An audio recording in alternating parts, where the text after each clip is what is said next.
السلام عليكم بنات، كي دايرين؟ لاباس عليكم؟ كنتمنى هذا الفيديو يلقاكم في احسن الاحوال وانتم كتشاهدوه.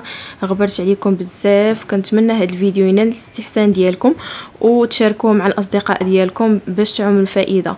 اليوم جيت لكم بهذا الفيديو اللي فيه بزاف ديال النصائح كيفاش نديروا التنظيف العميق لا ماشينه لافي ديالنا، حيت بزاف منا كيتسائلوا علاش الماكينه ديال التصبين ديالنا ما كتخرجش لينا الحوايج، اولا علاش الماكينه ديال التصبين ديالنا كتخلي لينا الاثار ديال المسحوق التنظيف ديالنا على الحوايج. هاد التساؤلات كلها غادي نجاوبكم عليها في هذا الفيديو. فاول حاجه غادي نبداو بها هي غادي ناخذوا هذا الخل ديال التنظيف، كيتباع داير غير 9 دراهم البنات، كيتباع في بيم، وغادي ناخذوا بيكربونات الصوديوم واللي هو بطبيعه الحال يعني غني عن التعريف، راه زوين بزاف ديال الحوايج.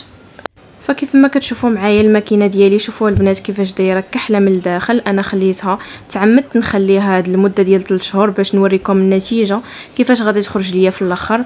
انا كندير ليها التنظيف كل شهرين، كندير لها ضروري التنظيف من برا وحتى التنظيف من الداخل. يعني كيف ما كتشوفوا معايا الماكينه في الجناب ديالها، كيف ما كتشوفوا معايا كتصدي هذوك الجناب ديال الباب. بالنسبه لهاد البلاصه اللي كنديروا فيها المسحوق ديال التيد، وانا اللي شدت ليا فيها بزاف ديال الكالكير حيت كنستعمل المسحوق بزاف على السائل. كيف ما كتشوفوا معايا هادشي كله غادي نعطيكم الحلول ديالو كيفاش تنظموا الماكينه ديالكم وتخليوها نقيه من الداخل ومن على برا. فاول حاجه غادي نمشيو لها هي هاد الباب الصغير ديال مسحوق التيد ديالنا. كيف ما كتشوفوا معايا غادي تبركوا على هذيك اللعيبه الوسطانيه بحال هذا الشكل هذا، وغادي تحيد معكم بكل سهوله. يعني ساهله في الحلان ديالها حيت بزاف من البنات ما كيعرفوش كيفاش كيحلوها. يعني انا كنوريكم دابا الطريقه كيفاش كتحلوها. شوفوا لي البنات لداخل، انا حيت كنستعمل التيد بزاف. شوفوا لي هنا الكالكير، انا راه ديجا يعني غاسله هاد الباب، ولكن هذاك الكالكير حيت كنستعملو بزاف ما بغاش يحيد ليا البنات في هذا الفيديو هذا. فاضطريت انني نخليه حتى المره اخرى بما انني كنصور معكم الفيديو. كيف ما كتشوفوا معايا هنا، اول حاجه باش غادي نحيدوا هذاك الكالكير غادي ناخذوا الماء يكون طايب مزيان غليان، غادي نخويوه على داك الباب ديالنا، وغادي نديرو بيكربونات الصوديوم والخل. كيف ما كتشوفوا معايا انا كبيت هنا الخل الماء طايب، ومن بعد دزت كنحكو هنايا. بطبيعه الحال هنا بالبلاصه ديال السائل يعني ما عاديه، ولكن البلاصه ديال المسحوق ديال التيد ديالنا كيف ما كتشوفوا معايا انا حيت ما خليتهاش مده طويله يعني ما بغاش يتحيد ليا، فاضطريت انني نكمل معكم لا فيديو حتى المره اخرى. وغادي ننظفها، يعني غادي نخليها لمده 30 دقيقه. هنا خليتها غير 10 دقائق. شوفوا لي البنات الكالكير اللي هبط منها، شوفوا لي البنات الكالكير كيفاش كيهبط. يعني الا خليتوها مده طويله فراه غادي يحيد كامل. صافي هنا غادي ناخذ شويه ديال التيد وغادي نحك هذاك الباب ديالنا ديال التيد، وغادي نشلو مزيان، وغادي ندوز نمسحو بشي شيفونه تكون ناشفه. صافي وغادي ندوز لهاد البلاصه هادي، غادي ندير غير حلفه اللي كنغسلوا بها الماعن، وغادي ما تخافوا ما والو البنات، خشيو ايديكم الداخل راه كيكون داك المسحوق باقي لداخل. صافي خديت هاد الشويته هادي البنات، راه حتى هي كدير غير 5 دراهم، عند مول 5 دراهم، كتحكوا بها الجنيبات كلشي. وخذوا شيته ديال السنان حتى هي تكون جديده ما كتستعملش. صافي وبقاو كتحكوا بها هاد الباب. انا درت هنايا الخل وبقيت كنحك في هذاك الباب مزيان. شوفوا لي البنات كيفاش كان وكيفاش ولا. صافي كنبقاو نحكوا بداك الخل ديالنا حتى كنكملوا دوك الجناب كاملين. صافي في هذه الاثناء غادي ندوزو نديرو التنظيف من هاد البلاصه ديال هاد الجلده هذه ديال الباب. غادي ناخذوا بيكربونات الصوديوم، غادي نخويهم على ديك الجلده، وغادي نزيدوا الخل ديال التنظيف ديالنا. صافي من بعد كناخذوا واحد الشويته ديال السنان وكنبقاو نحكوا مزيان ديك الجلده من الداخل ومن على برا، كنحكوها مزيان. انا ما قدرتش لي ديك الشيته الصغيره فاضطريت ندير هاد الشيته الكبيره. صافي حكيتها مزيان من الداخل، رجعات كتشعل البنات. اكثريه البنات كيتسائلوا كيفاش كيبقى لينا المسحوق ديال التيد ديالنا على الحوايج اولا الماكينه ديالنا ما بقاتش كتخرج لنا الحوايج. فهادو من اسباب يعني هذوك الترسبات اللي كيبقاو في الماكينه ديالنا والكالكير هو اللي كيخليهم ما كتبقاش الماكينه ديالنا كتخدم. يعني ضروري خاصها التنظيف على كل شهرين اولا شهر ونص، ضروري يكون التنظيف ديالها. يعني كيف ما كننظفوا حوايج اخرين راه خاصنا ننظفوها حتى هي باش تبقى لينا مزيانه. وكيف ما كتعرفوا الماكينه راه شيء مهم في هذه الحياه، يعني بزاف منا ما كيقدروش يصبنوا بيديهم، فاحتفظوا بها. وغادي ندوزو دابا لواحد الحاجه اللي هذا هو السر من اسرار ديال التنظيف ديالها. غادي ناخذوا لي لانجيت، اي لانجيت عندكم كنزيدوا عليه اتشي. ما ديروش البنات جافيل العادي راه كيخسر الماكينه، ديروا اتشي هذا اللي وريتكم انا في التصويره.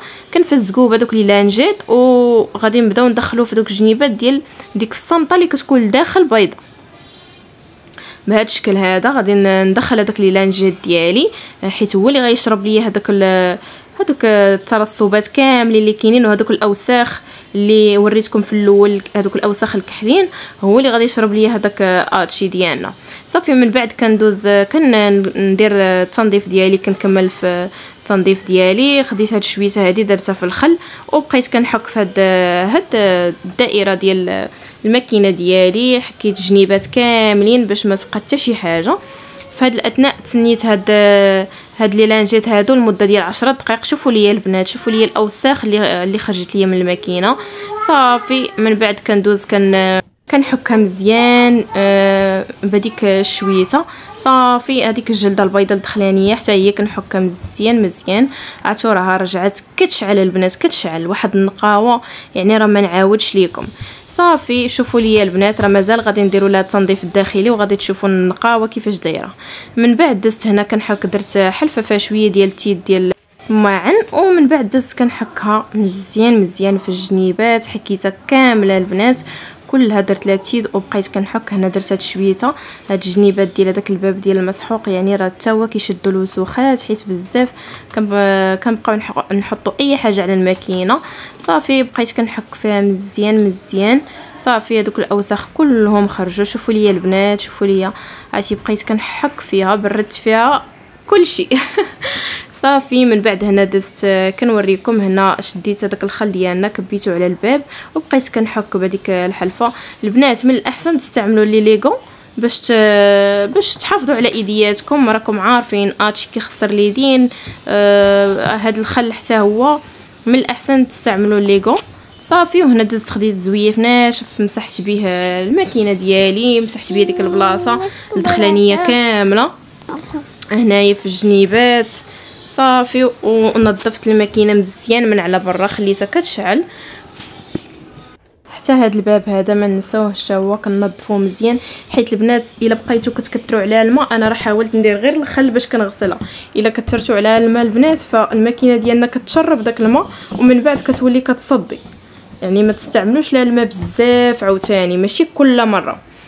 صافي كندوز كنمسح هذاك الباب ديالي. صافي درت جبدت هذيك اللعيبه ودخلته بطريقه سهله، راه وريتكم في اول فيديو كيفاش ديروا ليه. شوفوا ليا البنات الماكينه رجعت كتشعل بالنقاوه. ودابا غادي ندوزو نديرو بيكربونات الصوديوم باش نديرو التنظيف الداخلي. درنا التنظيف الخارجي، دابا غنديرو الداخلي. غناخذ واحد 3 المعالق كبار اولا 4 ديال بيكربونات الصوديوم ونديرو حساب شي كاس ديال الخل هكا، ما تخافوا ما حتى شي حاجه. دابا راه غادي نديرو الفيدونج الماكينه، حيت ضروري الفيدونج هذا هو باش كتخلي الماكينه ديالك يعني ما كتخليش لك الاوساخ في الحوايج وكتخليهم كيخرجوا بكل سهوله. صافي هنا كنوريكم كيفاش مني حكيتها، وغادي نوريكم في الاخر ديال الفيديو كيفاش خرجت البنات. صافي غادي نمشيو لهاد نديرو البروغرام ديال هاد اسوغاج بليز فيدونج. صافي وغادي نختاروا شحال ديال الوقت بغينا. انا درت هنايا 600 دوره. صافي وكنخدم الماكينه ديالي عادي. صافي هنا غادي يبقى يبان لكم كيفاش الماكينه ديالي بدات كدير الفيدونج راسها.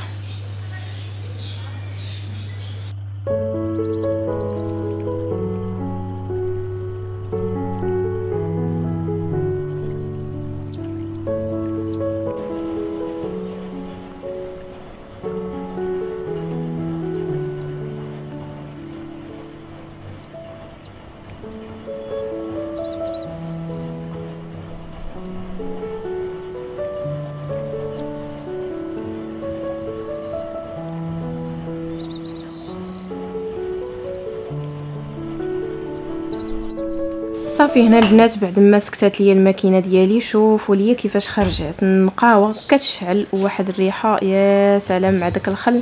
شوفوا ليا البنات الجلده كيفاش ولات، شوفوا ليا النقاوه، داك التنظيف يعني خلاها كترجع كتشعل. وما تهملوش الماكينات ديالكم، ضروري ديروا لهم التنظيف لمده ديال شهرين اولا شهر ونص باش كتبقى لكم يعني مزيانه واحتفظوا عليها.